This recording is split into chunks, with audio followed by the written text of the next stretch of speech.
Salut les amis, très content de vous retrouver pour cette preview de la Coupe du Monde dans Bureau Oval, l'émission rugby de la First Team. Ça y est, la date fatidique approche le 20 septembre exactement. Japon, Russie, le début de la Coupe du Monde 2018 va avoir lieu. Sur ce plateau, vous allez le voir en plus, le lendemain, il y aura France-Argentine le 21 septembre. Ça arrive très vite. Qui gagnera le trophée Webb Ellis?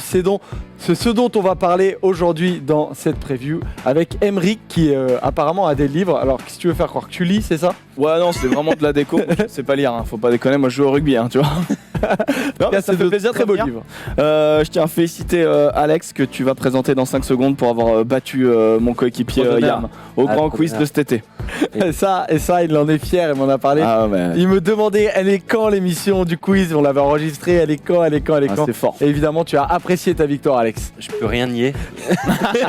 Mais oui, j'ai vachement apprécié cette victoire. Yam, hein, écoute. Parce qu'en face, il y avait un grand champion. Bah oui, il y avait un grand champion qui a d'ailleurs un petit peu disparu des radars depuis. Il est au Burkina Faso en ce moment. Bah, il se cache. Oui. Voilà, avec la sélection burkinabèse. Si vous voulez suivre ses aventures, n'hésitez pas. Ils ont un Instagram et tout ça, donc n'hésitez pas. Pour commencer cette émission, ce qu'on va proposer, c'est on va regarder tout de suite les groupes de la Coupe du Monde pour rafraîchir un peu les esprits si certains ont oublié. Emeric, est-ce que tu veux nous décrire un peu peut-être le groupe de la mort, le groupe de la France? Pour moi, le groupe de la mort, c'est le groupe D. Donc déjà, il y a un désaccord. Mais c'est vrai que le groupe de la France, il est assez relevé parce que tu as 3 équipes vraiment homogènes. Enfin non, tu as 2 équipes qui se valent, c'est France et Argentine. Et puis tu as l'Angleterre qui est au-dessus pour moi.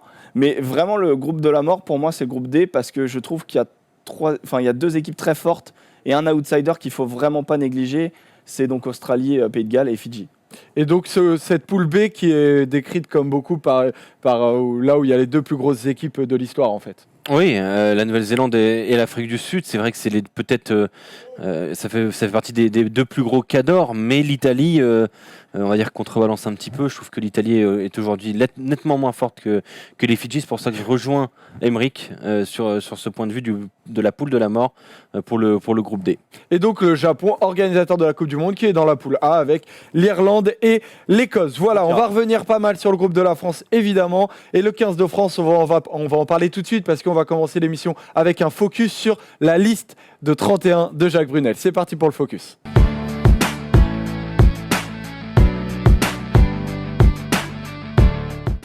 Cette liste-là, vous allez voir les joueurs de l'équipe de France qui ont été présentés sur ce JT TF1 par Jacques Brunel en personne. Quelle belle photo. Ces joueurs-là, cette belle photo. Alors, on va pas vous faire une liste catalogue de qui est là, exactement. On va en parler. Voilà, on va tirer les grands enseignements. Alex, pour commencer, tu avais des chiffres quand même importants pour savoir de quoi, qu'est-ce qu'elle a dans le froc, quoi, ce 15 de France. Au-delà du fait que cette photo ressemble un petit peu à une illusion d'optique, ça fait un peu mal aux yeux. Il faut pas non plus se leurrer. C'est une équipe de France qui donc attaque cette Coupe du Monde Faut pas se leurrer, elle est belle celle-là déjà. Bravo. Ça commence bien. Avec peu d'expérience, on a compté un petit peu à quel point elle est expérimentée cette équipe de France. On a noté que devant il y avait 25,3 sélections en moyenne, 26,8 derrière, une moyenne du coup de 26 sélections pour cette équipe de France. C'est faible, peut-être même très faible. C'est très faible quand tu sais que en 4 ans, les équipes internationales jouent à peu près une 40aine de matchs, quoi. C'est ça, donc, effectivement, c'est très faible et ça représente un petit peu notre aventure japonaise cette année. Beaucoup d'incertitudes et très peu d'expérience. Alors, on a quand même un petit peu d'expérience, des postes où il y en a un peu moins. Alors, où est-ce qu'elle se trouve cette expérience du 15 de France, Alex? Elle se trouve au poste de talonneur. Alors, c'est un peu paradoxal, vous le voyez. Au poste de talonneur, vous avez Kamisha et Guillaume Guirado qui sont 2 joueurs expérimentés, surtout Guillaume Guirado. Mais en même temps, dans ces talonneurs, le joueur le moins expérimenté, c'est un peu la surprise d'ailleurs. C'est Movaca, du coup. C'est Movaca, voilà, qui est, vous le voyez en bas à droite. Le joueur le plus expérimenté, c'est Louis Picamol, 79 sélections, 3e Coupe du Monde pour Picamol, le joueur de Montpellier. Et puis, le poste le moins expérimenté, c'est le poste d'ouvreur, avec 16 sélections. Et ce qui est plutôt intéressant, c'est que c'est bizarrement le poste peut-être le plus incontesté, le poste qui a fait le moins de débats, le moins de controverses dans cette liste, parce qu'on est tous d'accord pour dire que Lopez, Tamac, il n'y a pas de souci. Pour dire que Lopez, Tamac, Dupont, Ramos, ça peut jouer 10. Et donc, Serein du coup, même aussi. en fait, on est tellement d'accord sur le fait qu'on ne sait pas qui va jouer 10. Du coup, on se pose même pas la Hormis question. Lopez. Hormis Lopez. Ouais, enfin, Hormis Lopez. Lopez, il se blesse pas, quoi. Ouais, voilà. On va voir donc plusieurs enseignements de cette liste. Et la première, c'est Picamol qui est donc présent parce que Louis Picamol n'a pas fait les 2 premiers matchs du 15 de France. Enfin, il a été sur le banc des remplaçants sur le premier, il a été dans les tribunes sur le second. Il a été pris dans le groupe finalement sur le 3e match. Il a joué. Grégory Aldrit avait fait pas mal ses preuves à son poste de numéro 8 parce que Louis Picamol n'est pas capable de jouer au parc numéro 8. Emeric, est-ce que selon toi, oui ou non, prendre Louis Picamol, c'est normal ou pas? Bah, moi, je comprends le choix. Dans le sens, avec les chiffres qu'a donné Alex, on comprend que lui c'est l'expérience, on comprend que Brunel il a besoin de lieutenant et que Guirado à un moment donné peut-être ça suffit pas en tant que lieutenant, même s'il y a Poirot maintenant, et qu'il avait besoin d'avoir un bon numéro 8 qui lead. Je pense que c'est plus un joueur de vestiaire. Souvent on a dit pourquoi il prend pas Bastaro, il y a eu ce débat, parce qu'on se disait ouais clairement on veut pas le mettre sur le terrain. Mais c'est un bon leader de gars, donc c'est pour ça qu'il fallait le prendre. Donc aujourd'hui, ça me fait rire les gens qui retournent leur veste en disant ouais, fallait pas prendre Picamol parce que sur le terrain on n'a pas envie de le mettre. Bah ouais, mais tu vois, c'est la même logique. Bah non, mais moi c'est un leader d'homme. Après, dans la cohérence du discours du 15 de France, c'est là où il y a un gros problème. Ne dites pas les gars que vous allez privilégier la mobilité en vous passant de Lambé pour prendre un Picamol. Non mais moi je comprends pas du tout. C'est-à-dire que effectivement ça va être plus un joueur de vestiaire. Sur le terrain il apporte beaucoup moins maintenant qu'il y a quelques années et moins qu'Aldrit, moins aussi qu'Olivon. Olivon qui était réserviste. Clairement. Voilà. Donc si tu prends pas Bastaro parce que tu veux pas le mettre sur le terrain, malgré le fait que ce soit un joueur de vestiaire, tu prends pas non plus Picamol. Tu restes sur la même lignée, sur la même cohérence. Picamol, il est pris et c'est justifié par Jacques Brunel parce que Picamol a fait un bon match face à l'Italie. Mais enfin, voilà, ce qu'il a dit, Jacques Brunel, pour justifier ça, il a dit Picamol a répondu aux interrogations sur le match contre l'Italie. Il a montré ses qualités. Il a montré qu'il était capable de répondre dans les gros matchs. Ouais, déjà, il y a une belle saucisse dans cette histoire. Italie pas égal à gros match. Déjà, de 1, là, il y a 2 opposés. Bah, si pour lui, l'Italie, c'est un gros match, ça va lui faire bizarre l'Angleterre. Hein. Ouais, c'est ça. Et puis derrière, on ne prend pas Kroos, qui pour le coup a un profil très mobile. Parce qu'il n'a pas brillé face à l'Italie, mais enfin il n'a pas joué en fait face à l'Italie. Non, et puis il a brillé face à l'Écosse. Il a brillé face à l'Écosse. Oui, par contre il a brillé face à l'Écosse. Aujourd'hui, pour moi, l'Écosse est beaucoup plus forte que l'Italie. Il n'y a même pas de débat à avoir pour moi.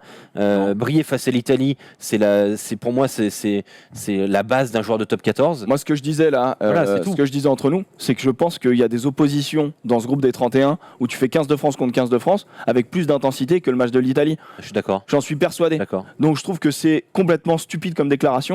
Et non, c'est juste qu'il avait envie de le prendre et il se justifie comme ça. C'est ça. Il avait peut-être peur finalement de ne pas s'en passer, contrairement à Steven Sedd par exemple qui ne prend pas de pilier à plus de 100 sélections. Ouais, mais voilà, donc, en fait, la seule chose qu'il a Picamol, c'est son profil. Il est le seul à avoir ce profil destructeur au poste de 3e ligne, ce côté très, très costaud et tout. Mais il détruit plus grand chose malheureusement. Mais la question maintenant, c'est est-ce qu'on va vraiment jouer comme ça? Ouais, et puis la question aussi, c'est il nous a coûté 1 jaune et 4 pénalités. Enfin, tu vois, c'est un joueur sur le terrain en ce moment, il fait des tonnes de fautes et en dehors, il a quand même des petites histoires qui jouent pas pour lui. Donc, je comprends ce qu'ils ont voulu dire. Maintenant, pour Kroos, c'est dommage parce qu'il a 25 ans et que ça aurait été bien qu'il gagne en expérience. Et partons du principe que Lambé, Kroos, c'est pas le futur, hein, c'est le présent. Il faut arrêter de dire que c'est le futur. Bah on va en parler d'ailleurs tout de suite de Félix Lambé parce qu'on va commencer à parler des recalés, tous ceux qui n'ont pas été pris du coup dans la liste de 31. Et parmi les recalés, il y en a 6.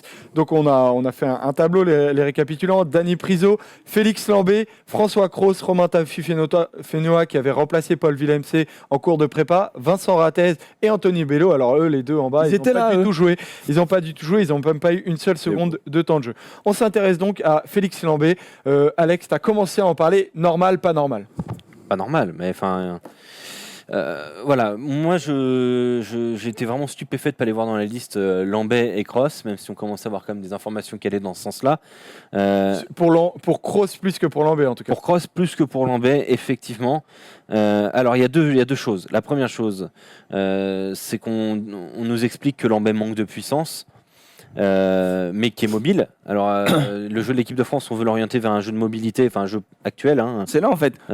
C'est incohérent. On peut comprendre leur choix, mais c'est incohérent avec leurs déclarations. Donc les gars, faites vos choix, ne parlez plus. Donc on comprend pas leur choix en fait. Non, mais en gros, ça, au final, on ne comprend pas leur choix. Pas leur choix. C'est le meilleur plaqueur du tournoi destination, quand même, hein, Félix Lambet. Au passage, il a fait un tournoi destination énorme. Ouais. François Cross, il fait une saison XXL, monstrueux. François Cross, il fait un match face à l'Écosse, monstrueux. Pareil, on l'appelle pas. Mais t'as envie de le voir, tu vois. Mais bien sûr, moi ce que je ne comprends pas cette aujourd'hui. troisième ligne contre l'Écosse B, elle était kiffante. Elle est magnifique. Aldrit, Olivon, Cross, c'était génial de A à Z. Franchement, c'était super. Mais maintenant, celui qui s'amuse à me dire c'est le futur de toute façon, Lambet, Cross, 2023, il faut arrêter. C'est déjà de 1, c'est le présent.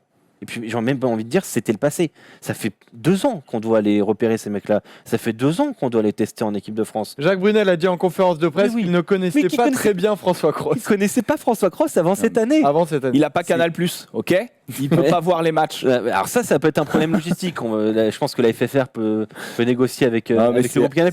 C'est inadmissible. Ça, c'est un scandale. Alors voilà comment Jacques Brunel a justifié l'absence de Félix Lambet, qui est celle qui a fait le plus polémique. Il a dit voilà, il m'a semblé en retrait sur les matchs. Cela a sans doute été l'un des choix le plus difficiles et on n'a pas beaucoup plus d'explications. Voilà, Félix Lambet qui apparemment venait de se réveiller, mais on n'a pas beaucoup plus d'explications et ça a été une des trames de la conférence de presse de Jacques Brunel-Emery qui a au final, Alex, qui a au final été manque d'explications pas très claires quand même quand on sait que d'autres sélectionneurs expliquent de A à Z leur choix. Mais alors pourquoi il explique si mal? Peut-être aussi parce qu'il ne sait même pas lui-même.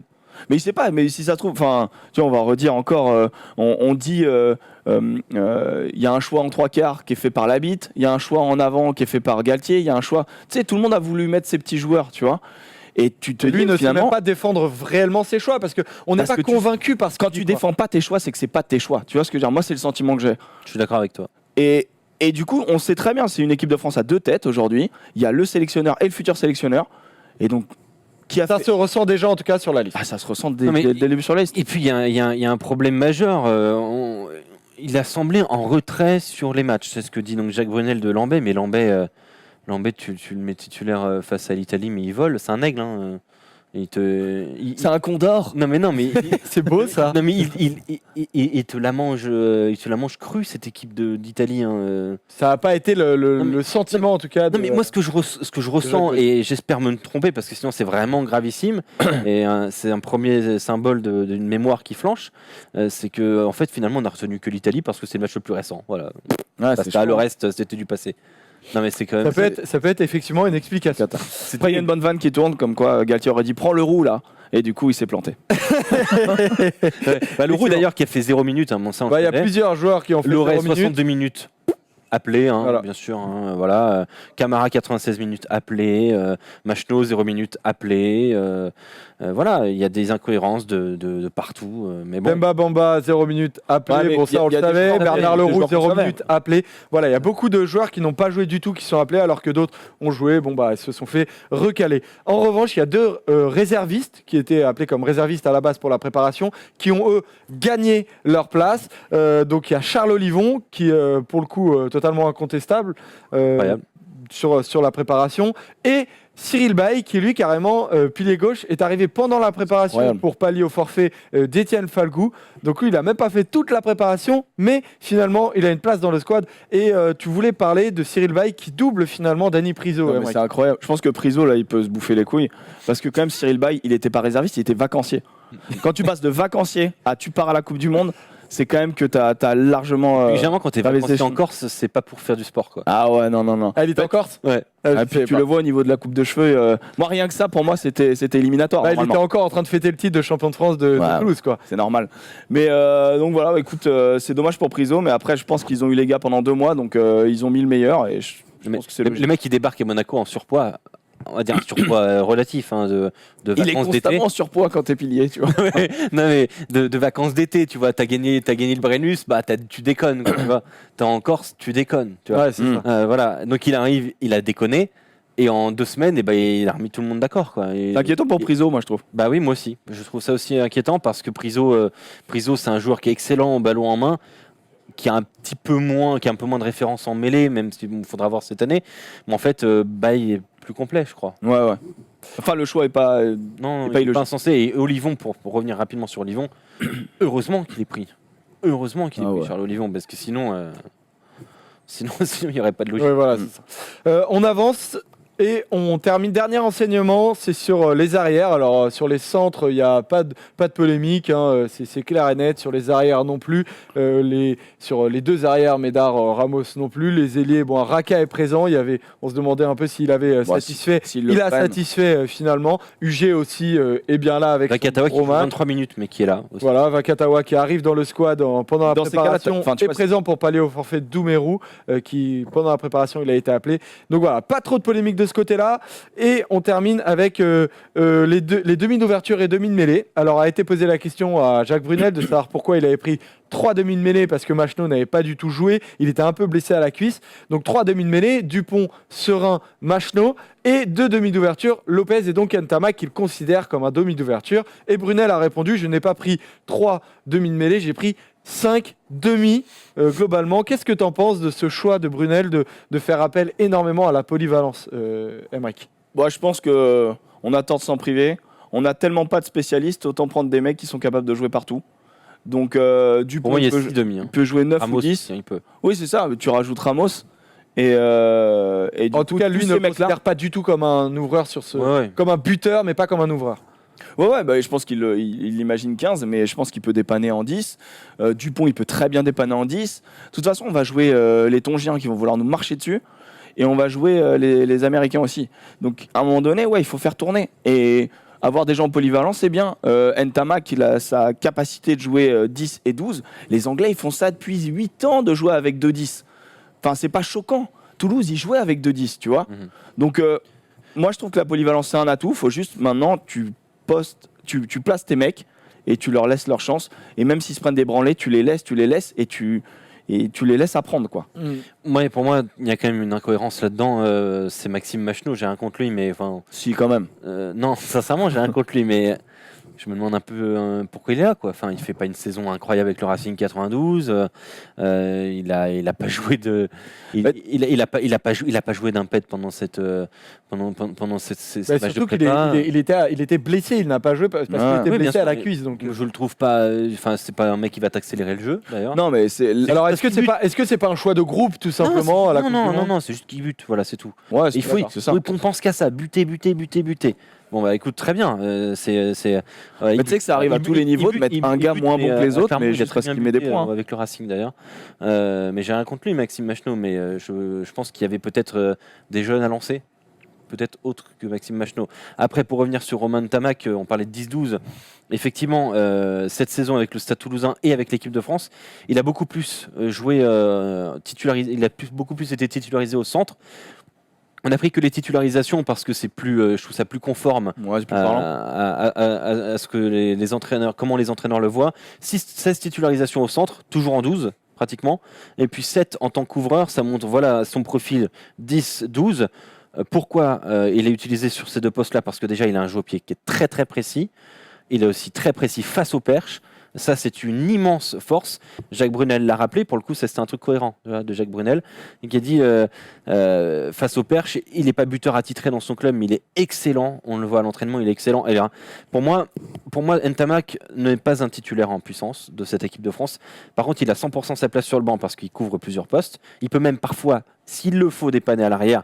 Je ne suis pas sûr qu'on le voit dans ce poste-là, mais pourquoi pas. Mais à voir, parce que si Camille Lopez se blesse ou s'il y a un petit peu de... Ça se passe mal avec Camille Lopez, il a une force incroyable, c'est que c'est un super buteur. Et il peut se retrouver titulaire à la moitié de la compétition. On les a vus, les Coupes du Monde où tu démarres avec un 10, puis finalement tu changes de 10, finalement tu finis avec ton 9 en finale. 2011, non ? Ouais, peut-être. Exactement. Un dernier mot, Emric, pour toi sur ce focus-là, sur les présents, non présents. Est-ce que voilà, il y a un mec qui est présent où tu t'es dit, bah là, je suis content vraiment qu'il soit présent et qu'il aille à la Coupe du Monde avec nous? On va voir la suite parce que tu vois que je suis enthousiaste pour personne, mais ouais, écoute, ça me va très bien, ça fait avancer l'émission. Emric, tu mets du rythme à cette émission. Je suis désolé, ça me va. Moi, je suis content très bien. Voilà, je suis content pour Penaud. Je suis content qu'il soit là. Il va sûrement qui a sûrement été le meilleur joueur de la préparation. Mais le meilleur joueur de l'équipe de France depuis 1 an et demi. Voilà. Donc voilà. Avec Penaud, tous ces joueurs-là vont-ils aller au-delà des poules? C'est une question que tout le monde se pose. Emric et Alex vont y répondre dans le débat. C'est parti.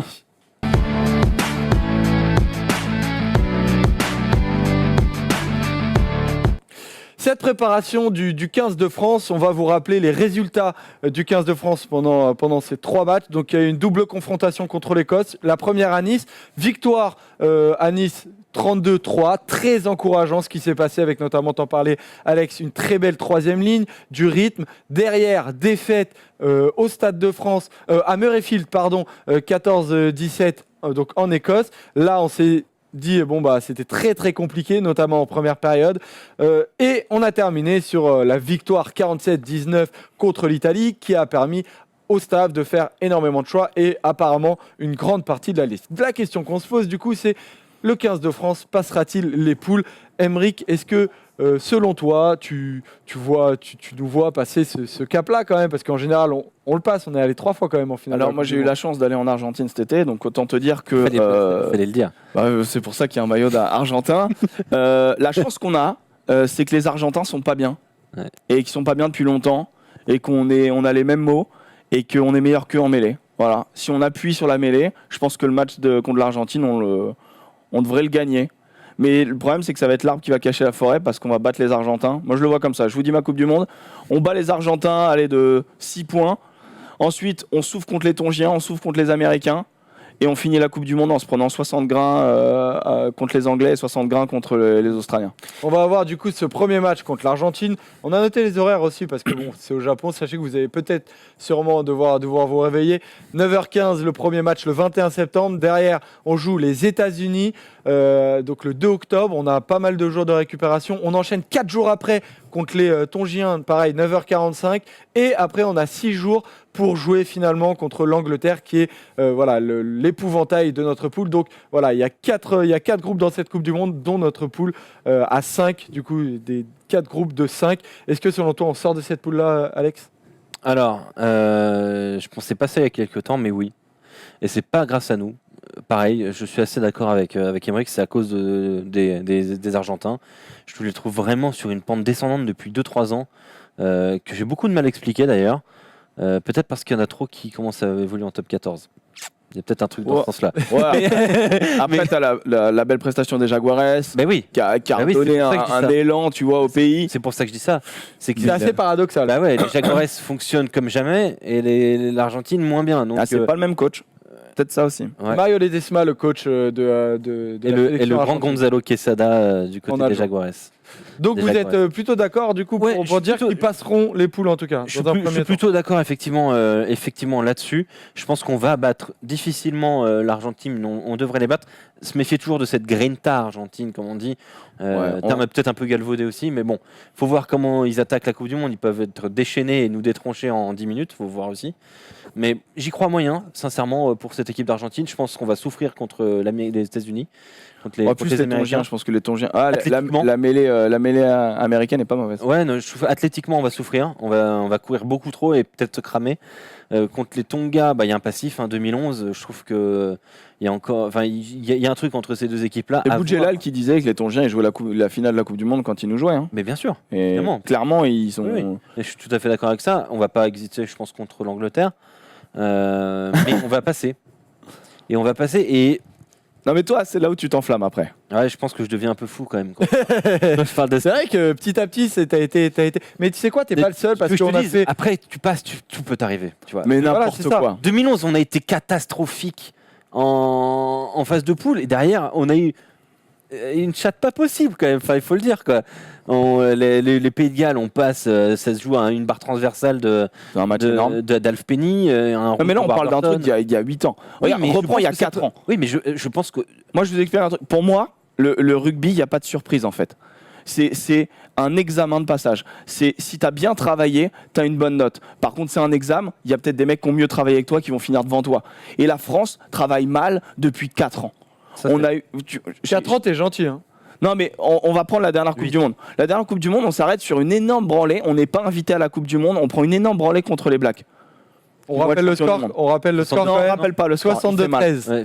Il fait très mal. 49 points d'écart, triste record. Non, mais c'est une catastrophe. On n'est vraiment pas invité. Et là, en 4 ans, on a changé 3 fois de staff et on a utilisé, j'ai mes petits papiers, 102 joueurs.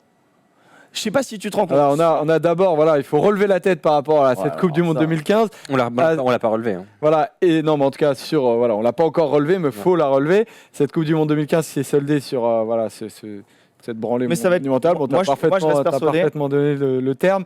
Et donc, depuis 4 ans, tu as cette stat qui est, moi, je la trouve ultra parlante du nombre de joueurs qui a été utilisé par le staff. En gros, entre Noves et Moustache, il y a 102 joueurs d'utilisés.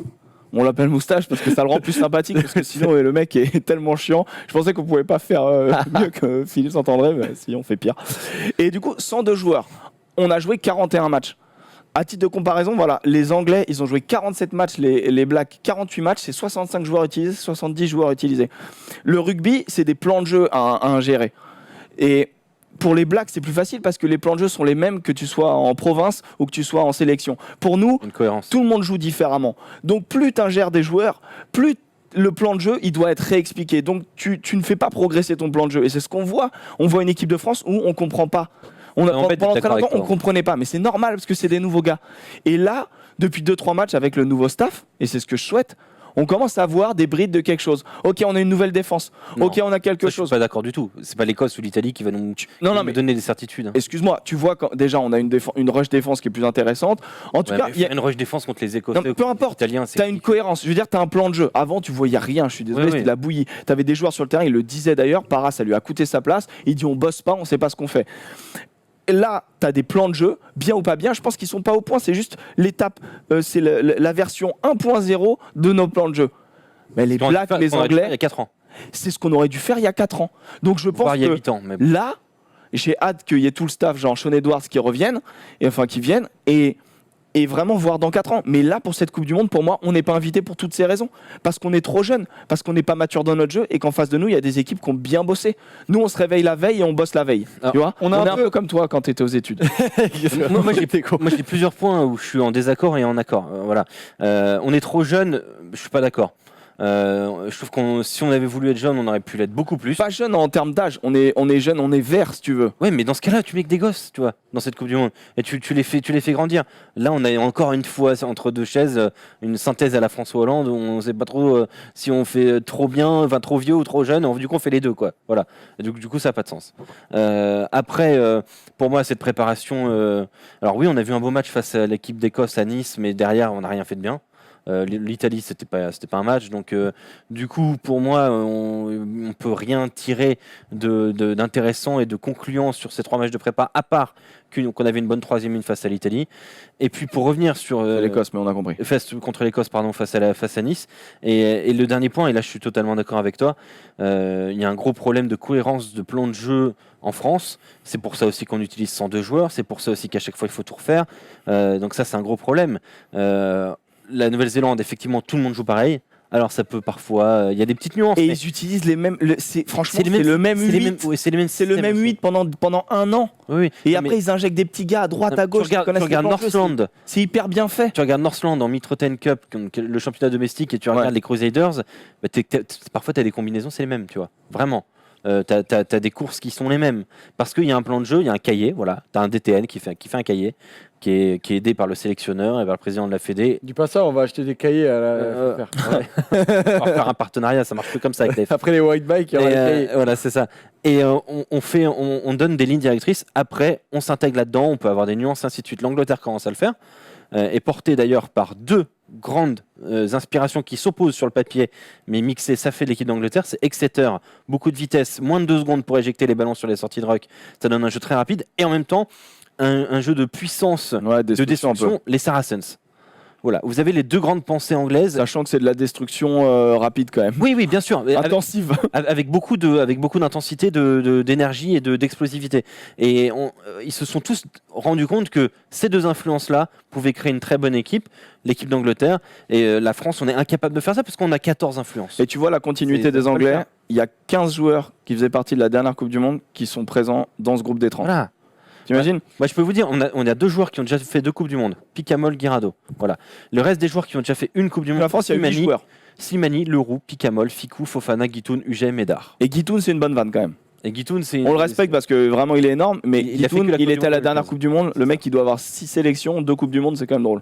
Vous êtes plutôt, donc vous êtes d'accord pour dire, parce que l'Argentine ne sera pas à son meilleur niveau, vous êtes d'accord pour dire qu'on va passer les poules Mais et donc c'est là on où va aller on en est quart. désaccord après, quoi. C'est là où apparemment, voilà, tu me l'apprends, mais on a fait les affiches potentielles en quart parce que voilà, c'est le premier de groupe Parce que vous qui A avez va fait rencontrer. sur Twitter. Voilà, exactement. Et on a lancé sur Twitter Bureau Oval qui terminera premier, qui terminera deuxième de chaque groupe. Et avec vos réponses, on a créé les affiches potentielles en quart de finale. Quart 1, Angleterre, Pays de Galles. Quart 2, Nouvelle-Zélande, Écosse. Quart 3, Australie, France. Quart 4, Irlande, Afrique du Sud. Donc, dans ce cas de figure-là, Le Twitter se trompe. Moi, je suis 100% d'accord. alors commençons avec toi, Alex, du coup, qui est d'accord avec ce vote-là. Est-ce que tu vois la France être capable, qui terminerait deuxième, être capable de passer devant l'Australie, qui terminerait donc devant le Pays de Galles dans son groupe? Déjà, de 1, je pense que l'Australie va être devant le Pays de Galles. Mais de 2, est-ce que la France est capable de battre l'Australie? Alors, c'est un peu une bête noire quand même pour nous, l'Australie, mais je pense que oui. Pour une raison très simple, c'est que l'Australie, on l'a déjà dit dans d'autres émissions. Ça fait 3 ans qu'on les a pas joués, pour info. Voilà, c'est exactement ça. C'est une équipe qui étudie beaucoup l'adversaire, une équipe très stat, très donnée, et avec beaucoup de données, voilà, de data et ainsi de suite. Et c'est une équipe qui qui s'adapte à l'adversaire beaucoup. Je trouve l'Australie, mais comme on les a pas joués depuis 3 ans. Il y a une sorte de méconnaissance mutuelle, je trouve, entre la France et l'Australie qui pourrait nous faire du bien. C'est l'Australie aussi qui a gagné contre les Blacks au Rugby Championship. Oui, mais ils se connaissent très bien. Mais qui a quand même beaucoup de nouveautés. Je pense à la réintégration d'O'Connor, je pense à Léa Lifano en 10 qui est quand même un peu critiqué au pays aussi quand même. Bien sûr, non, mais cette équipe, elle n'est pas parfaite, cette équipe d'Australie. Je la regarde assez peu souvent en dehors de Coupe du Monde parce que pour moi, ça fait partie de ces nations qui sont très différentes hors Coupe du Monde et très différentes pendant Coupe du Monde, un peu comme la France d'ailleurs. Je trouve elles sont vraiment très différentes, mais je pense qu'on peut battre l'Australie. Alors, je dis pas qu'on va les battre, mais je pense qu'on peut le faire. Et derrière, tout peut arriver. Derrière, du coup, on rencontrerait ou je crois pas. derrière Irlande ou Afrique du Sud. Ou Afrique du Sud. Pardon. Irlande ou Afrique du Sud. Et là, Irlande ou Afrique du Sud. Et là, pareil, tout peut arriver. Non, là c'est un peu plus chaud quand même. Ok. mais on est en demi. Bon, on s'arrête en demi. Voilà. Réussi, hein. Bon, l'Irlande. tu peux aller jusqu'en demi quand même, Alex. Coupe du Monde réussie, hein. Demi-finale. Hein. Ah bah évidemment. Moi, je sors, je fais grosse soirée. Hein. Ouais, non, mais je pense mais aussi, moi aussi. Grosse soirée, peu importe. Oui, c'est vrai, même en cas de défaite. Ouais. Donc Alex pense nous voir par un micmac assez compliqué, mais en demi, de ton côté, que ce soit au final le Pays de Galles ou l'Australie contre qui on joue en quart. Est-ce que ça change quelque chose ou les Fidji? Alors moi déjà, je n'oublierai pas les Fidji. Ou les Fidji. Mais toi, du coup, tu vois le Pays de Galles sorti, quoi. On verra plus tard. Troisième. On verra plus tard, mais je vois une petite surprise moi à ce niveau-là. En gros, si on joue vraiment, si on enchaîne vraiment Angleterre-Australie, on va prendre 2 énormes leçons de rugby, ça va nous faire vraiment mal. Ça va nous faire vraiment très mal. Angleterre, dernier match de la phase poule. de On va poule, prendre un et donc, éclat contre les Anglais, je suis d'accord. Les Anglais, Et les Australiens, ils ont moins. éclaté les Irlandais, mais ils les ont éclatés, c'est-à-dire que ils leur ont appris le rugby. C'était impressionnant. Dans leur match de prépa, les Anglais, ils ont fait 2 matchs sans envoyer une combi. Contre l'Irlande, ils envoient tout, ça part dans tous les sens, ça met 60 grains à l'Irlande. Ouais, ça envoie un petit message. J'ai un peu peur pour nous. Et l'Australie, je suis désolé, l'Australie, ça joue cohérent depuis 4 ans, c'est très solide. La dernière fois, on avait fait un petit exploit, on a fini à 2 points, mais on perd. Et vraiment, je ne bosse pas pour TF1, je vais pas vendre du rêve, je vais pas dire avec la France, on sait jamais. C'est faux. Maintenant, c'est factuel le rugby. T'es invité ou t'es pas invité. On n'est pas invité, on n'est plus imprévisible. Non, ça n'existe pas. Moi, on n'est plus imprévisible. Moi, j'ai encore ce petit brin de. Ben ouais, mais je suis désolé. Il y a des joueurs qui peuvent être imprévisibles. Finn Russell, c'est un joueur imprévisible. Allez, Ntamak, Dupont, c'est des joueurs qui vont te mettre des essais à droite à gauche sur de la gestion de match. Mais alors laisse tomber. Moralement, dès que t'imagines, rappelle-toi le Pays de Galles, c'est pas si lointain. On mène 16-0, les mecs reviennent. Il y a plus personne. Tu vois, on a plus cette culture-là de la gagne. C'est une catastrophe. Ça, je suis d'accord. Dans nos 41 derniers matchs, il y a 26 défaites, 1 nul. Tu vois, on est à reconstruire petit à petit, et je pense que cette Coupe du Monde va nous faire un petit peu mal. Mais évidemment, a été demandé l'objectif de Jacques Brunel pour savoir un peu où en était le staff dans son avancée, sa réflexion. Et Jacques Brunel, comme sur Question l'ensemble claire, de sa question Réponse pas claire. claire, exactement, on lui a demandé tout simplement l'objectif de la fédération et le sien tout simplement. Et il a dit, on n'a pas fixé d'objectif. L'objectif, c'est d'être prêt pour rivaliser avec toutes les équipes en poule déjà et d'avoir une équipe qui soit vraiment construite à travers un projet commun. Qu'est-ce que ça veut dire, construire une équipe à travers un projet commun? Mais c'était il y a 4 ans qu'il fallait le faire, ça. Non, mais C'est pas en Coupe du Monde que tu fais ça, bordel. Je sais pas. je suis désolé, mais C'est moi, incroyable c'est cette les phrase. mots d'un entraîneur qui sait qu'il va perdre.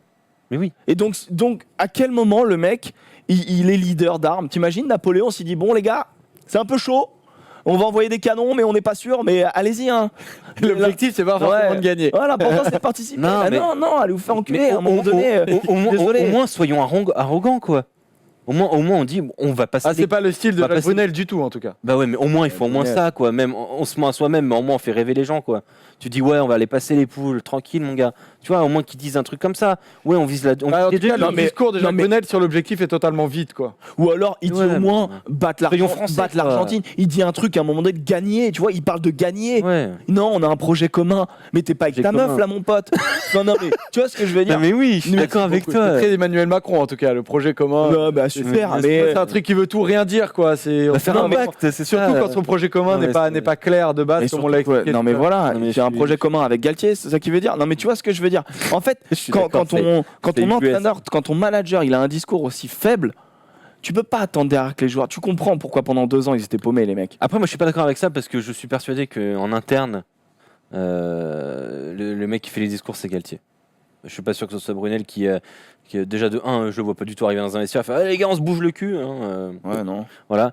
Par contre, je pense que Galtier, on connaît le tempérament. Je pense que c'est lui le patron en intérieur et c'est Brunel parce qu'il a encore le mandat qui parle dehors. Mais c'est voilà. Ça. Là, t'as une transition qui se fait aller en douceur, en respectant tout le monde. À l'intérieur, mais c'est une transition. C'est clairement une transition. C'est pas lui qui apporte les plans de jeu. C'est pas lui qui apporte. Enfin, tu vois. En tout cas, c'est lui qui fait la communication et c'est peut-être aussi ça le problème de la cohérence entre mais il a pas le choix, les explications. Oui, mais du coup, c'est pour ça que les objectifs on les comprend pas très bien. C'est pour ça que les choix on les comprend pas. Non, mais de toute façon, tout ça est mal ficelé et l'objectif de l'équipe de France, c'est. Et malgré ça, tu vois quand même l'équipe de France aller jusqu'en. Toi, t'as des rêves d'enfant, toi. Jusqu'en quart et peut-être demi. Je souhaite. Toi, du coup. Pour moi, c'est quart de finale, on y va.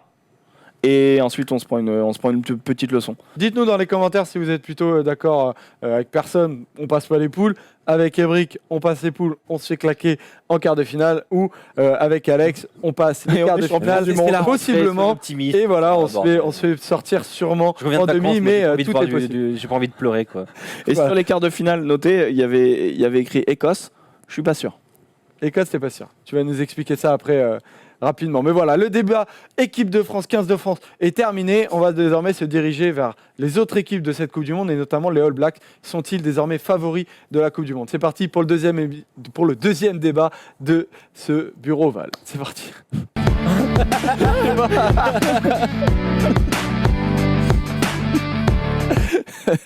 Désolé, j'ai un peu raté ma transition. C'est parti. C'est pas très grave. Un peu d'eau. Ouais, je vais avoir. Si t'en as un peu, j'en veux bien, mais bon. Tiens. On peut. Ouais, voilà, merci. Je vais la prendre après. Je vais prendre de l'eau après. Donc, on parle des All Blacks parce que les All Blacks, sont double champions du monde. Ouais. Steve Hansen et tous les All Blacks, tout le pays a évidemment l'intention de gagner une 3e Coupe du Monde de suite, ce qui serait évidemment historique. Donc, voilà, il y a une ambition, mais les All Blacks ont connu une préparation un peu mitigée qu'on va découvrir pour ceux qui n'ont pas forcément suivi ces derniers matchs des All Blacks, avec une victoire dans le Rugby Championship contre les Argentins, mais derrière un match nul contre les Sud-Africains et surtout une défaite contre les Australiens, 26-47. Ils ont pris 47 points, les All Blacks, et ça a foutu un bordel pas possible au pays. Énormément de critiques sont remontées, mais bon, voilà, certains se demandent si oui ou non les All Blacks deviennent favoris. Alors, moi, je t'ai lancé. Est-ce qu'il le reste favori? Voilà, est-ce qu'il le reste? Moi, je t'ai lancé d'abord sur le débat 15 de France. C'est toi que je lance sur le débat. C'est la parité. Des All Blacks. Merci de cet honneur. Alors, regardez les résultats. Pour moi, gagner l'Argentine 20-16, c'est pas bien. Donc, pour moi, c'est un résultat négatif. Malgré tout, je suis pas sûr que ces matchs-là conditionnent vraiment la Nouvelle-Zélande. Je pense que la Nouvelle-Zélande sera toujours au rendez-vous. Et c'est pas ces 3 matchs-là qui sont mauvais, qui vont conditionner quoi que ce soit. Regardez un petit peu, 2011, la Nouvelle-Zélande ne gagne pas le Rugby Championship, mais gagne la Coupe du Monde. 2015, la Nouvelle-Zélande ne gagne pas le Rugby Championship, mais gagne la Coupe du Monde. En fait, Et entre, il gagne. il gagne tout le temps. Donc, en période de Coupe du Monde, on va en montrer le moins possible. On va garder notre plan de jeu tranquillement au chaud. On va surtout pas se péter. On pense qu'à la Coupe du Monde. Là-dessus, ils seront au rendez-vous. Malgré tout, pour moi, ils sont pas ultra favoris comme on pourrait les annoncer. Ils sont plus ou moins forts qu'en 2015. Je les trouve moins forts qu'en 2015. Enfin, en fait, je dirais pas qu'ils sont moins forts. Je dirais que les autres ont rattrapé du retard. Ouais. Notamment, je pense à l'Angleterre et à l'Afrique du Sud. L'Angleterre au niveau physique, et l'Afrique du Sud au niveau du jeu, parce que l'Afrique du Sud sur le niveau physique, ils sont déjà au point depuis bien longtemps et ils savent faire. Ils avaient un jeu stéréotypé, maintenant un jeu beaucoup plus complet. Et l'Angleterre a pas un super jeu exaltant, mais quand même qui suffit en Coupe du Monde, mais surtout une condition physique et un vécu commun qui permet de. Le groupe anglais, il est assez similaire. Les 31 annoncés depuis le 12 août. Les Anglais, ils savent où ils vont. Moi, je pense qu'il faudra un bon concours de circonstances pour qu'ils gagnent quand même. Parce qu'en face, All Black et Afrique du Sud, c'est quand même au-dessus. Mais les All Blacks, du coup, toi, grand favori. Ouais. Il faudrait revoir les confrontations en quart possibles. Mais on les reverra après. Avant, je veux juste demander à Emeric si moi, je vois les All Blacks favoris. Moi, je veux les All Blacks remporter un 3e titre consécutif. C'est la meilleure équipe de rugby. Facilement, une Coupe du Monde, c'est pas facile, tu vois. En 2015, ils surdominent tout le monde. Facile, hein. Ouais, mais au final, moi, j'ai revu le match contre l'Australie. C'est pas un match facile, tu sais. Il y a 10 points d'écart à la fin. Ils sont repris, ils ont un peu chaud. Mais ils sont repris en fait. Ils gèrent le match, mais ils sont repris par les Australiens. Et à la fin, le score est un peu grand parce qu'il y a Barrett qui marque un essai en interceptant, tu vois. Mais c'était pas une Coupe du Monde si facile et pourtant ils l'ont surdominé. Et je pense que les Blacks, c'est ça. Les 3 matchs de Championship, c'était 3 matchs difficiles. Vraiment 3 matchs difficiles. Est-ce qu'ils étaient dans une prépa physique ? Est-ce qu'ils étaient, tu vois, dans un truc où les joueurs étaient moins mobiles ? Et tu le vois, ils ont été vexés, ils ont pris un record, ils ont mis un record derrière. C'est pas une grande équipe, ça ? Enfin, tu vois, les Australiens, ils ont pris score record à 1 point, tu vois ce que je veux dire ? Ils ont pris 36-0, 37-0, je sais plus exactement le score. Après le Championship. Après le Championship. Tu vois, vexés par les Australiens, ils répondent. Parce qu'à un moment donné, quand ils remettent un petit peu la marche en avant, et pourtant, le match, moi je l'ai vu, les Australiens, ils envoient. Hein. Ils envoient vraiment beaucoup de games. Et c'est de la gestion de match qui a permis aux Blacks de mettre cette branlée-là. Donc si les mecs, ils sont capables de se remettre la tête à l'endroit assez vite et même avant la Coupe du Monde, ils vont rouler sur tout le monde. À part, petit bémol peut-être, l'Afrique du Sud. Voilà. Il y a une des raisons des critiques autour des Blacks, et une des raisons peut-être qui a été donnée en tout cas par les médias locaux, c'est cette gestion de Beauden Barrett, qui était l'ouvreur titulaire indiscutable des All Blacks, qui a été un peu doublé par Damian McKenzie, mais en même temps parce qu'il est un 15 exceptionnel aussi. Alors Alex, est-ce que selon toi ça a un peu déstabilisé ces changements de poste et puis aussi la blessure de Damian McKenzie qui fragilise ou non les All Blacks ? Alors on a vu beaucoup Barrett à l'arrière ces derniers temps. Avec Mounga à l'ouverture, il me semble. Ouais. Tu crois pas ? Non, pas du tout. Mais pas du tout. Et d'ailleurs, ils ont rechangé ça sur la dernière rencontre de préparation. Je me demande en fait si juste ils veulent pas le protéger, quoi. Moi, je crois que c'est ça. Ils voulaient l'écarter à l'arrière, de contact. sinon il va être visé à l'ouverture non-stop par les autres équipes pour essayer de le péter. Et c'est évidemment ce que moi je ferais. Et à titre personnel. Sexton. Bien sûr. Voilà, moi je pense que c'est juste ça. Il touchait assez peu de ballons, il n'allait pas trop souffrir, tranquillement. Je suis sûr qu'on l'a préservé. Et en même temps, on a préparé Mounga. Et en même temps, il a pu prendre quelques petits automatismes. Parce que Mounga, je suis désolé, c'est un excellent joueur. C'est un excellent il serait titulaire, mais alors tous les jours en de France. Alors là, mais largement. J'ai essayé de rechercher le nombre de sélections de Mounga avec l'Afrique du Sud parce qu'il a 25 ans. Avec la Nouvelle-Zélande. Avec la Nouvelle-Zélande. Avec l'Afrique du Sud, c'est 0. Avec l'Afrique du Sud, c'est sûr. Inexpérimenté, le gars. Ah ouais. Inexpérimenté. Non, mais il a 36 sélections quand même. Non, 46 sélections même. Tu les vois. On parle quand même de joueurs expérimentés. Non mais les All Blacks, ils changent que très peu d'équipes. Moi je me suis fait chier vraiment à regarder pendant 4 ans tous les joueurs sélectionnés. Les mecs gardent le même 8 de devant pendant 1 an et demi, c'est impressionnant. Des carrières et ils intègrent un petit Scott Barrett, voilà, le mignon, le gentil, de temps à autre, tu vois, au fil des blessures ou pour mettre au repos des mecs un peu plus âgés. Mais c'est vraiment avec parcimonie. Moi, la seule déception que j'ai eue dans cette compo, c'est Lomapé qui n'est pas présent. Mais sinon, voilà, pour profit de Sonny Bill. Mais sinon, vraiment, parce que Lomapé, je le trouve exceptionnel. Mais exceptionnel. La lucidité du geste technique en demi-finale du Super 14, je sais pas si vous avez vu, la mortie poitrine et tout, c'est fou. Défensivement, qu'il n'est pas prise pour ça. Mais... Et non, c'est incroyable. Et du coup, ouais, moi je trouve ça un peu décevant, mais ce groupe-là ne bouge pas, ce groupe-là se connaît, ce groupe-là joue ensemble depuis des années, ce groupe-là a le même coach depuis 15 ans, parce qu'avant c'était l'adjoint.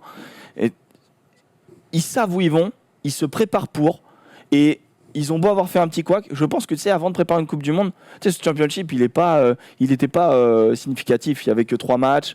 C'était vraiment des matchs de prépa plus que ça. Et je pense qu'ils se sont dit, vas-y, on va juste faire un peu de sport, quoi. Tu vois, on va se mettre au niveau physique. Et je pense qu'ils devaient être un peu dans le dur à ce niveau-là. Et les Australiens, c'était pris du coup par des Sud-Africains que vous voyez du coup tous les deux quasiment au niveau des All Blacks. Donc parlons un peu de cette outsider numéro 1 pour moi. Sud-africaine qui était quand même très loin. On se rappelle quand on les a rencontrés il y a 2 ans, voilà, on a pris 3 branlées, mais juste avant de nous rencontrer, on les a quasiment relancés parce que juste avant ils étaient vraiment dans le dur. Ils ont gagné le Rugby Championship du coup en battant notamment les Blacks, en faisant nul contre les Blacks, en ouvrant en deux les Argentins. Deux branlées tout simplement, 35-17 aux Australiens dans le premier match et les Argentins ils leur ont mis 46-13, on a un template récapitulatif des résultats, on pourra le passer. Mais voilà, donc selon toi, c'est une équipe qui touche quasiment le niveau des All Blacks, Emric? Ouais, c'est l'équipe qui s'en rapproche le plus. Erasmus, il a fait un taf vraiment magnifique. C'est-à-dire qu'ils sont revenus un peu... Alors, leurs fondamentaux, c'était quand même du jeu à une passe, du jeu de destruction. Et il a réussi à faire un mix vraiment entre... Il a remis énormément de densité dans son équipe. Tu joues les Sudaf, t'es fatigué. Vraiment, il te fatigue. Et il a mis de l'intensité de jeu. Et il y a un petit André Pollard, là, à Montpellier. Je pense que là, l'ouvreur. Ah ouais, il doit vraiment kiffer de l'avoir fait signer. Parce que je pense qu'ils peuvent récupérer peut-être un 10 champion du monde. Ouais, non, et d'un très très grand niveau. Son jeu au pied, parce que maintenant le jeu au pied offensif, c'est vraiment une arme hyper importante. Et d'une précision chirurgicale. C'est impressionnant. Et du coup, je pense que ouais, ils ont un pack hallucinant, le capitaine qui revient, Colissi. Déjà quand tu mets Elstadt, quand tu prends pas Elstadt, c'est que t'es une 3e ligne de l'espace quand même. Ouais, quand tu prends pas Elstadt, ouais. Après Elstadt, il venait, voilà, il le rappelait là un peu, mais pour moi, il y a des à chaque poste, ils font partie des meilleurs mondiaux. Ouais. La 3e ligne, je me demande même parfois si la 3e ligne elle est pas plus forte que celle de la Nouvelle-Zélande, ce qui est quand même chaud à faire, mais.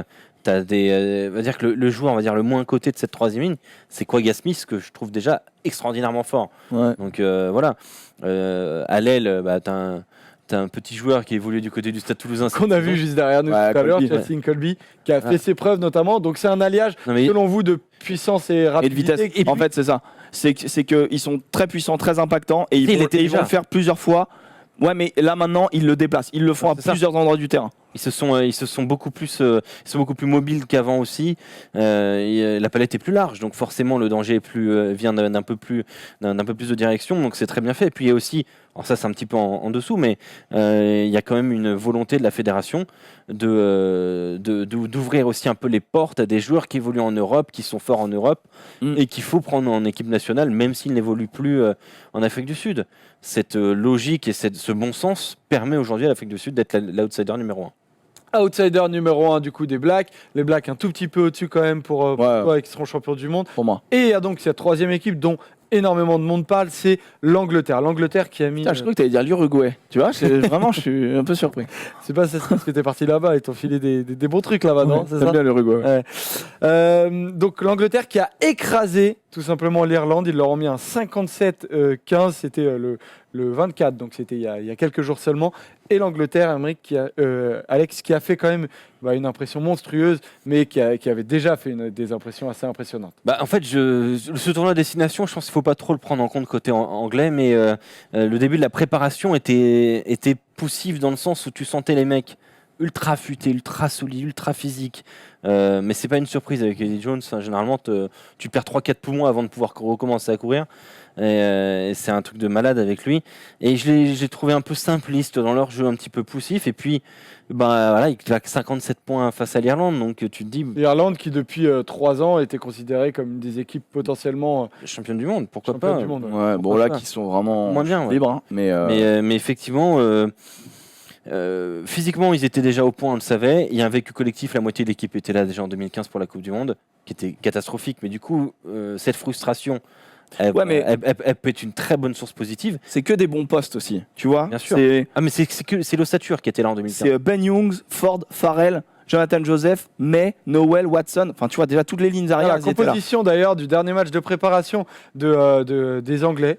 Qui sera face à l'Italie. Ouais, contre l'Italie. Et là, on voit des noms qu'on connaît forcément, avec une charnière Ben Youngs, Owen Farrell. Voilà, Owen Farrell qui est monté à l'ouverture. Il y a des joueurs, Joe Kokanaziga notamment, qui est sur le banc de touche. Mais Joe Kokanaziga, c'est le genre de joueur qui a été intégré sur les dernières années, avec Uli Heinz notamment, le demi de mêlée.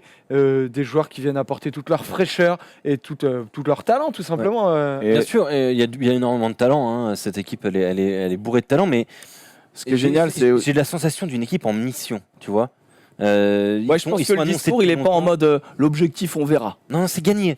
Mais non, eux, ils veulent gagner la Coupe du Monde. Mais il l'a dit, Vunipola, il l'a dit. Oui. Nous, on veut et on peut gagner la Coupe du Monde. Et c'est pas méchant du tout, ce que je veux dire. Mais t'as assez de débiles mentaux.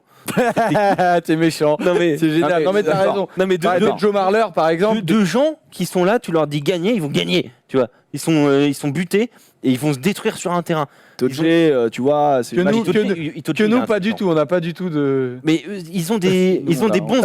Ils ont des bons barjots, tu vois. Et les Billy Vunipola, c'est un bon barjot, tu vois. Bon, c'est un bon barjot, attention à ce qu'il dit. Quoi. Oui, voilà. Calme-toi. Non, mais des Tulagi, des Joe Marler, voilà, des mecs qui ont la gagne en eux. Tu vois. Ouais, non, mais ça, clairement, je pense qu'ils sont motivés. Et ce qui est quand même exceptionnel dans cette équipe, c'est qu'il y a un joueur qui va faire sa première sélection avant la Coupe du Monde. Ouais.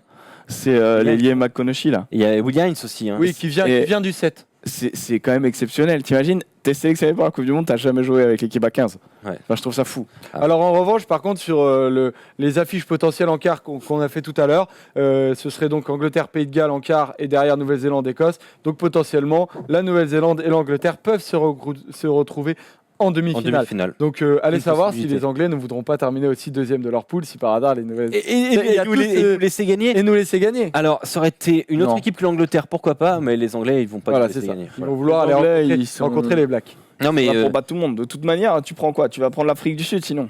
C'est quoi le mieux? Tu sais pas. Franchement. Aujourd'hui, tu sais pas. Ouais, c'est vrai. On ne sait pas vraiment. Alors. Je peux dire ce que je vois moi ou on s'en fout? Vas-y vite fait. Si, parce qu'en plus on va commencer. Moi en plus. Non, tu sais quoi, tu vas pas le dire maintenant. Mais on va refermer ce débat là. Il était parti. Ouais, j'ai vu qu'il était parti. On va le calmer. Il est chaud aujourd'hui, il est bon. Oui. Mais on ferme ce débat là et on va parler maintenant des bonus. Ah ouais. Les bonus parce que voilà, après ce débat là, on s'est dit un peu qu'on avait parlé quand même des autres là, nations, de vos coups de cœur. Les petites surprises quoi. Voilà, exactement. Vos coups de cœur et ton coup de cœur à toi, c'est les Fidji. T'arrêtes pas de nous en parler, il nous rend fou avec ça. Et les Fidji, il est venu ce matin, il parlait fidjien. Voilà, c'est ça. Il nous parlait du coup de ce pourquoi il voit les Fidji faire quelque chose sur cette Coupe du Monde. Mais en fait, je trouve que c'est une équipe qu'on sous-estime tellement, terriblement, parce que par leur passé, ils n'ont aucun sens tactique, tu vois. Je caricature, je suis extrêmement violent, mais volontairement. Un peu. Mais aujourd'hui, c'est que des joueurs qui jouent dans, j'allais dire des grands championnats. Il y en a beaucoup qui viennent du top 14, et il y en a qui viennent d'hémisphère sud, mais globalement... on voit 13 joueurs qui viennent du top 14, des noms qu'on connaît. Excuse-moi, tu vois la ligne arrière. Enfin, on est où, là? Enfin, tu vois les noms qui sont affichés, c'est quand même impressionnant. Tuisova, Nakosi, Radradra... mais même Botia, tu le prends pas, t'as pas envie de le prendre, tu vois ce que je veux dire. C'est que des machines physiques à tous les postes. T'as des numéros 8 à tous les postes. Et à un moment donné, ça va être très intéressant de voir le premier match Australie-Fidji. Moi, j'ai hâte de le voir. On va faire se lever à 6h30 du mat. On rappelle la poule des, si tu veux, on rappelle la poule des Fidji. Australie, Pays de Galles, Géorgie, Fidji, Uruguay. Je suis l'Uruguay. Vraiment, je suis Uruguay aussi. Ça va être très dur pour eux. Mais même les Géorgiens, ils vont s'éclater parce que c'est que du défi physique, donc eux, ils vont se régaler. Je crois vraiment que les Fidjiens jouent de manière plus intelligente, de manière plus calculée. Et je dis pas ça parce qu'ils nous ont fait une démonstration en nous battant la dernière fois.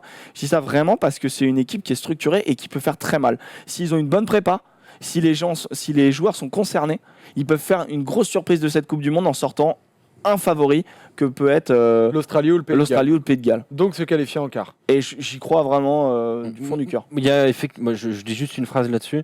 Il y a effectivement il y a un truc qui se passe dans ces équipes fidjiennes. Ils vont jouer sur un fuseau horaire qui est plutôt le leur aussi. En Japon, Fidji, on est quasiment sur le même fuseau horaire, donc la ferveur, elle sera quasiment en direct. Enfin, il y aura un truc qui peut se créer. Cette équipe fidjienne, comme on l'a vu, il y en a beaucoup qui évoluent en France, mais ce ne sont plus ces joueurs-là qui étaient surtout athlétiques. Tu vois, ils sont athlétiques, mais maintenant techniquement ils sont très bons, et surtout défensivement ils sont très bons. Botia, c'est un excellent défenseur. Waisea aussi sait défendre. Voilà, ils sont 10e nation mondiale aujourd'hui. Voilà, il a fait des tonnes de matchs titus. Hein. Non, ils sont 9e nation mondiale, pardon. Ils sont juste derrière nous en fait. Ils commencent à sérieusement monter, mais bon voilà, ils n'ont jamais fait par exemple de demi-finale de Coupe du Monde, donc peut-être que ce sera pour cette année. En tout cas, c'est le parti pris quart de finale d'abord. C'est un peu couillu, tu vois. Voilà, mais j'ai envie de rêver. Rêvons ensemble. En tout cas, évidemment, nous, ça nous ferait super plaisir de voir les Fidjiens aller aussi loin à la Coupe du Monde. Ton bonus à toi, c'est pas le 9e du classement World Rugby, mais c'est le premier dont on a étonnamment pas parlé. C'est qui ? C'est le Japon. Oui, il y a les deux. Mais il y a les deux, voilà. C'est vrai. Alors ils sont plus premiers. Hein, le Pays de Galles. Ils sont tombés là. Ils sont 4e. Mais bon, voilà, c'est une histoire. Ça a été le premier après ils ont été premiers cette année. Première nation européenne cette année. Enfin, c'est la première nation européenne cette année qui a été meilleure équipe mondiale. Bon, appelons-les les derniers vainqueurs du tournoi à destination. Les gars. Donc le Pays de Galles. Le Pays de Galles. Les Gallois.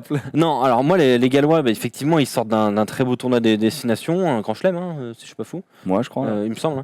C'est une très très belle équipe qui, pareil, là aussi un vécu collectif, il y a une aventure commune, il y a un Sean Edwards qui quand même, je pense défensivement, va tellement nous faire du bien en équipe de France s'il arrive. Ouais, on a hâte. S'il arrive à imposer ses idées, viens vite, Sean. Voilà. Petit défaut, c'est la perte de Gareth Enscombe pour moi, qui est terrible, qui s'est gravement blessé dans les matchs de prépa. C'est pour moi un ouvreur d'une autre qualité que Rhys Priestland, mais bon. De Dan Biggar surtout, qui sera du coup titulaire à l'ouverture. Mais Enscombe devant Biggar ? Ah ouais, sans problème. Tous les jours. Le sélectionneur aussi, mais Enscombe devant Biggar. Ouais, mais tous les jours. Moi, je les trouve pas si loin l'un de l'autre, mais ok. Mais ouais, non, je trouve le Pays de Galles très fort. Ça peut être une très belle surprise. Je les vois aller assez loin. S'ils vont en quart de finale face à l'Angleterre, on peut avoir un match magnifique. Ça peut être un match mémorable. Ouais. Et moi, ce qui me fait encore le plus de bien dans cette équipe galloise, c'est qu'il y a un respect des traditions, il y a un respect des valeurs du rugby, il y a un respect du vécu collectif, parce que c'est quand même tout petit, le Pays de Galles, faut jamais l'oublier. Il n'y a pas non plus 72 000 licenciés. Enfin, c'est une façon de parler, mais peut-être qu'il y en a 72 000. mais il y a quand même pas grand monde au Pays de Galles.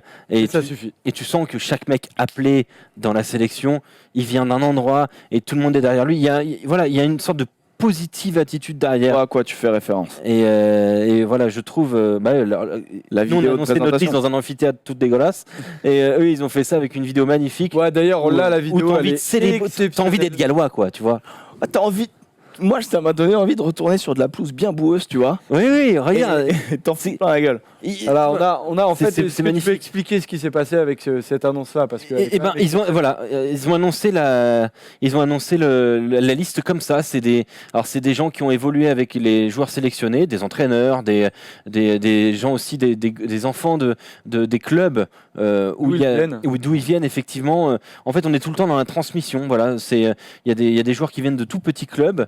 Et derrière, eh bien, on demande à un enfant de dire le nom du joueur sélectionné, tout ça. Il y a une espèce de transmission transgénérationnelle et de solidarité à travers le pays. Voilà, et c'est le meilleur message qu'on pouvait donner. C'est ramener le rugby là où il est. Que nous, on fait le dernier match de préparation sous les yeux de 25 000 personnes. Voilà. Et quand on demande aux sélectionneurs, c'est bien 25 000 ? Oui, je préfère 25 000 qui parlent que 80 000 muets. Enthousiastes que 80 000 muets. J'étais content de l'affluence à Jacques Brunel. Bon voilà, et voilà, ça c'est super.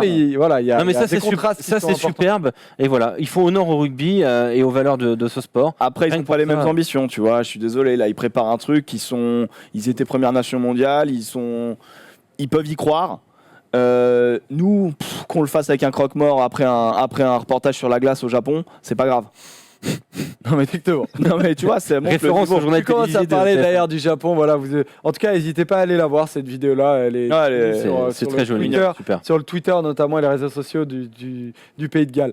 On termine un mot quand même sur l'organisateur, le Japon qui est donc dans le groupe A avec l'Irlande, l'Écosse, la Russie et les Samoa. Premier match contre la Russie. Qu'est-ce que vous voyez faire le Japon À noter qu'il y a un engouement populaire assez important, plus de 95% des places qui sont déjà vendues. Les dernières vont être vendues dans un dernier package. Quelque chose est bien organisé, il se passe quelque c'est chose. ça, mais le Japon, ça travaille bien. Et moi, je les vois s'offrir un quart de finale de Coupe du Monde contre les All Blacks à domicile. Moi, j'étais d'accord avec. C'est en tout cas c'est l'objectif annoncé du sélectionneur Jamie Joseph qui a dit l'équipe s'est fixée comme objectif de figurer dans le top 8 pour la première fois Mais bien de sûr. l'histoire du rugby japonais. Et Mais ce serait- ils ont ce la serait- poule pour. Alors déjà, oui, ils ont la poule pour, effectivement. Il y a quand même l'Écosse, pour moi, qui est battable dans cette poule. Parmi tous vos votes là, que vous avez fait sur le Twitter de Bureau Oval, c'était d'ailleurs mon seul point de désaccord parmi tous les quarts de finale. Moi, je vois aussi le Japon aller en quart de finale à la place de l'Écosse. Nouvelle-Zélande. T'imagines pour la ferveur populaire, la vitrine Oh, pour ce ce serait de la sport. folie. Extraordinaire. Parce que je pense qu'ils seront pas ridicules. Ils vont se faire ouvrir, mais ils vont pas prendre 62 à 13. Mais ils tu vont, vois ils vont se faire ouvrir. Du coup, ils se font ouvrir comment petit Ils se peu font ouvrir à 30 grains. 30, 40 grains. Ah, ils se font pas ouvrir s'ils prennent 30 grains. 30 grains, tu te fais ouvrir au rugby, vraiment. Quand Oui, tu mais commences par à les prendre 30 grains. Néo-Zélandais, tu Non, repars c'est avec cool. une petite valise. gentil, ouais. C'est gentil, franchement. Les gars, Non, mais 30 30 grains contre Non, mais les ça va, Néo-Zélandais, moi je le prends. Il y a eu Non, mais, tant de France, moi mais- je suis d'accord. Pour moi, le Japon peut passer et devrait passer. Et c'est un objectif. Pour le coup, eux ils annoncent des objectifs d'ailleurs. bien sûr. Nous non. Exactement. Nous non. Donc voilà pour les bonus, c'est terminé. On va désormais terminer cette émission comme d'habitude avec un petit quiz. Ah oui. Ah, j'étais pas prévenu. Petit quiz du coup, questions comme ça sèches. Il y en a certaines, je vais vous dire, je vais vous donner des propositions, d'autres pas du tout. Première question. Non, mais est-ce je que contrôle vous êtes prêts? Et moi, je suis Non. plus nul, quoi. Allez, c'est parti. Quelle équipe n'a jamais joué la Coupe du Monde? Espagne ou Côte d'Ivoire? Espagne. Côte d'Ivoire. Espagne, Côte d'Ivoire. C'est l'Espagne qui n'a jamais joué la Coupe du Monde. La Côte d'Ivoire a joué en 95. Bien sûr. Et oui, voilà. Non, mais mec. 1-0 95. pour Mike. 95, grande année. Bah Si oui, je t'avais demandé, de toute manière, tu l'aurais su. je le Quel savais. est le surnom des Japonais? Proposition. Les Brave Blossoms ou Mais- les Brave Samis? Alors en fait, c'est pas tout à fait vrai. C'est les Brave Blossoms, mais on peut aussi dire les Cherry Blossoms. Donc c'est les Brave Blossoms. Ouais. Le mec, il nous fait un truc. On dirait qu'il a pris un cours d'anglais sur Pornhub. mais Mais qu'est-ce que tu racontes? on peut enfin aussi dire les Cherry Mais Blossoms. on est où là? Bon, ça fait un Blossoms. point pour tous les deux. Allez, 2-1. Les Argentins sont appelés les Pumas. Oui. Mais quel animal ont-ils sur leur blason? Interdit de regarder par Un terre. jaguar. Bah c'est un jaguar, ouais. Un jaguar. Ouais. Bravo. Félicitations, mais il a répondu Et il a le répondu premier. plus vite, ouais, bien Il sûr. a répondu le premier. Ça fait donc 3-1 pour Emmerich. 2-1, 2-1, 2-1. 2-1. S'il te plaît, 2-1, respecte. c'est vrai. Non, tu vas le faire play, le mec. Vous allez devoir trouver quelqu'un. En 92, les joueurs du 15 de France boivent un verre au Royal Monceau. Ils reconnaissent un artiste accoudé au comptoir et l'obligent à jouer du piano malgré son refus. Qui est-ce? Artiste français, chanteur français très très connu. 92. 92. Au piano. Au piano. J'allais dire Michel Balancez Berger, des mais il noms, était on a- peut-être mort. Ah, Michel c'est pas Berger. Michel Berger. 92, c'est compliqué. C'est pas Michel Berger. je crois. Hein. Balancez des noms n'importe lesquels. Allez, Je allez. sais pas, Jean-Jacques Goldman. C'est pas Jean-Jacques Goldman. Il va venir. Il va venir, ah ouais. Il va venir. Ah, Michel Sardou. C'est pas Michel Sardou. Mais on est dans. Aznavour. C'est pas Aznavour. Putain. Fugain. C'est pas Fugain. Fugain, non, mais vas-y. C'est pas Michel. C'est pas Michel Fugain. Francky Vincent. C'est pas Francky Vincent. Il a un côté physique très atypique. Ah mais non mais j'ai perdu le nom en fait. C'est quoi, Il est pas il est pas Johnny aveugle. Hallyday. C'est Johnny Hallyday. Il est pas Pas aveugle. Johnny Hallyday. pas aveugle. Hallyday au piano en même temps. Qu'est-ce que je suis con, moi. Il porte des lunettes.